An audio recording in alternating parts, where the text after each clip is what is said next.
बिस्मिल्लाहिर्रहमानिर्रहीम। इक़्तिदार अली ख़ान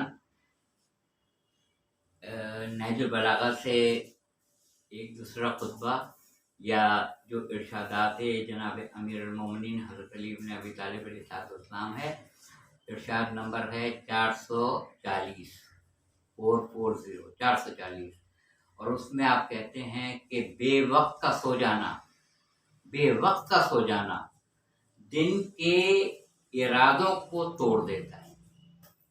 यानी जो काम, जो मुशक्क़त दिन के औकात में अल्लाह ताला ने इंसानियत के लिए रखी है, अगर उस वक्त वो सोता रहेगा तो अपने हदफ को नहीं पा सकेगा, अपनी मंजिल को नहीं पा सकेगा और अपने अमूर को अंजाम नहीं दे सकेगा। इसीलिए कुरान मजीद में यह है कि रात हमने तुम्हारे आराम के लिए बनाई है और दिन को तुम माश के लिए बाहर निकलो, रोज़गार तलाश करो, अपनी मेहनत से कमाओ और रिस्क पाओ।